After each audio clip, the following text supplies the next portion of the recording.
iblis itu tidak mau bertugas di Indonesia. Karena iblis itu kalah sama orang Indonesia. Dalam satu seminar iblis internasional, perwakilan iblis Indonesia mengatakan kepada pimpinan sidang moderator, "Bos, kami resign, tidak mau bertugas di Indonesia." Marah pimpinan sidang, "Kenapa Anda tidak mau bertugas di Indonesia? Indonesia itu berpenduduk umat Islam terbesar di dunia, berpenduduk keempat terbanyak di dunia, sumber daya alamnya banyak sekali." Perwakilan iblis Indonesia dengan wajah renyuh mengatakan, "Iya bos, tapi kami di Indonesia nganggur bos, nonjob bos." "Oh kenapa nganggur, nonjob? Banyak kegiatan." "Tugas kami semua sudah dilaksanakan sama orang Indonesia bos."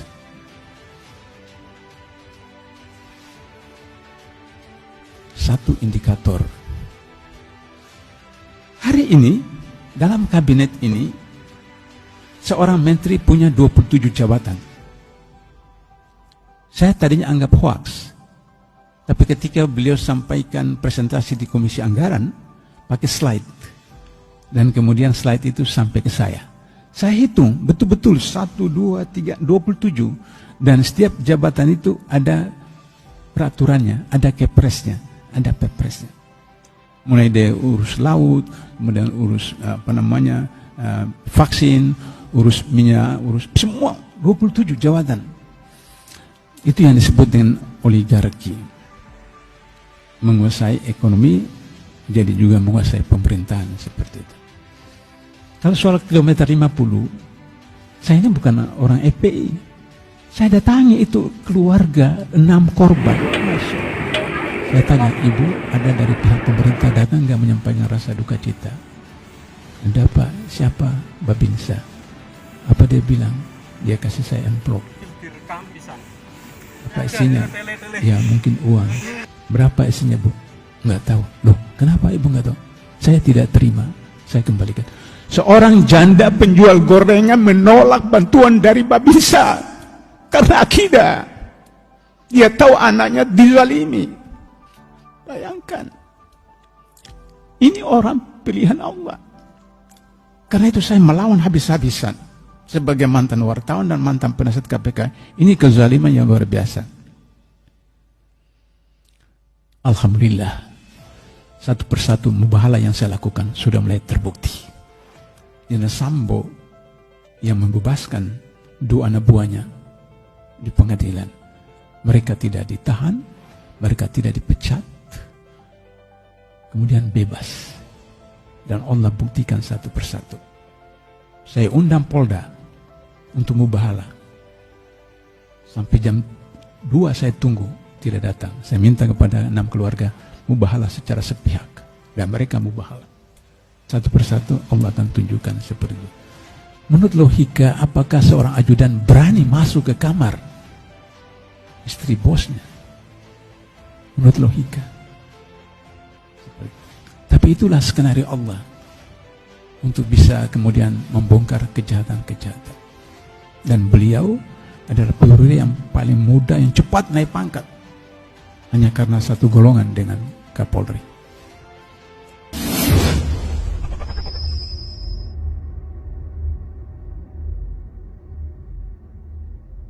Korupsi dari bahasa Inggris corruption, dari bahasa Latin corruptio, artinya sesuatu yang busuk, sesuatu yang jelek. Tapi kemudian disebutkan oleh PBB, korupsi adalah extraordinary crime, kejahatan luar biasa. Kenapa kejahatan luar biasa? Pertama karena dia bersifat transnasional. Jadi tidak korupsi di Jakarta saja, tidak korupsi di Jawa Barat saja, tidak korupsi di Indonesia saja, tidak korupsi di Asia Tenggara saja, tapi seluruh dunia. Korupsi merajalela dan punya link seluruh dunia. Beberapa tahun lalu kita baca di Panama Papers menyebutkan sekian ratus orang Indonesia yang uangnya, depositonya simpan di Swiss, di Jerman, di Amerika, di Singapura. Saya 3 tahun pernah mengajar di Singapura. Jadi saya tahu orang terkaya di Singapura bukan orang Singapura. Orang terkaya di Singapura adalah orang Indonesia. hotel termewah di Singapura bukan punya orang Singapura. Hotel termewah di Singapura punya orang Indonesia. Dan baru beberapa hari lalu kita baca ada orang yang bawa kabur 7,8 triliun ke Singapura. Jadi transnasional di mana-mana gitu. Itu ciri pertama korupsi sebagai kejahatan luar biasa. Yang kedua, korupsi itu pembuktiannya sukar. Kalau pidana umum, orang sudah meninggal, di autopsi bisa diketahui penyebab kematiannya. Contoh Brigadir J. Setelah sudah beberapa hari, dia autopsi, kemudian diketahui bahwa otaknya itu ada di perutnya. Berarti meninggalnya tidak normal. Contoh. Atau 6 orang yang dibunuh di kilometer 50, ketika diautopsi ternyata kemudian terjadi ada semacam penyiksaan di belakang, dibuat pelir, kemudian di mata dan seterusnya. Itu pidana umum. Meskipun sudah sekian tahun digali, diautopsi bisa diketahui. Tapi kalau korupsi tidak bisa semudah itu. Bapak pegang Android sendiri atau laptop, tekan, terus kemudian transfer 1M, 2M, kemudian delete, selesai. Tidak bisa. Karena itu maka ada PPATK yang tugasnya melacak kemana itu uang bergerak.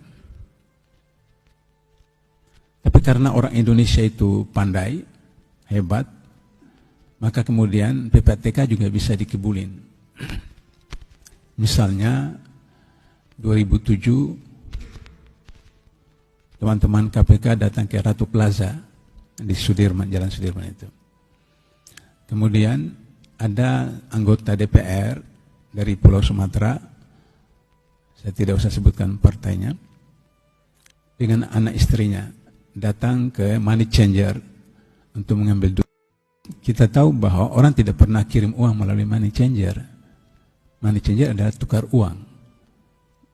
Tapi dia beritahu kepada pelanggannya itu jangan melalui rekening bank, nanti PPATK, KPK tahu. Maka di money changer. Dia datang kemudian keluar ambil uang itu masukkan dalam tas kresek. Tas kresek. Kalau tas presiden nanti dirampok, tas kresek ya tas kresek. Begitu mau naik mobilnya, terus teman-teman KPK, maaf Pak, silakan ikut mobil kami ke KPK. Dibawa ke Kuningan, anak istrinya dibawa.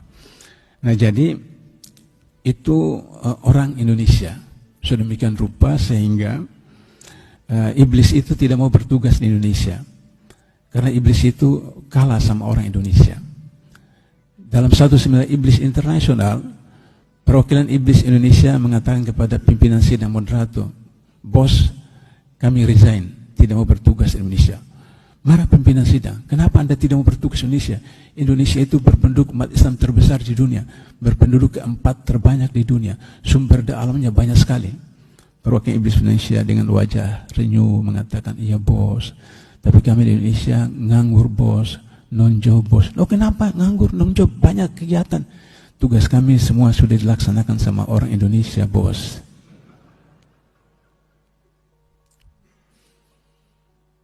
Satu indikator saya bawa tapi saya tidak pakai. Kalau saya batuk baru saya pakai. Menurut sains kita menghirup oksigen. Sains kita melepaskan CO2 racun. Jadi kalau kita pakai masker, kita hirup O2, kita lepaskan racun, kemudian kita isap lagi racun yang keluar dari mulut kita. Itu menurut sains. Jadi, bagaimana bisa? Soal ajal itu soal Allah. Hak prerogatif Allah. Tapi 700-an petugas kesehatan yang meninggal kemarin, tahun lalu, salah satu penyebabnya karena pakaian yang mereka pakai. Sehingga tidak bisa udara segar masuk. Karena itu kalau saya memberikan materi ke BIMTEK DPRD, saya katakan supaya Anda tidak dituduh teroris, silakan Anda pakai masker. Tapi jangan lewat 15 menit, turunkan, supaya Anda menghirup udara segar. Jika tidak berjam-jam Anda menghirup racun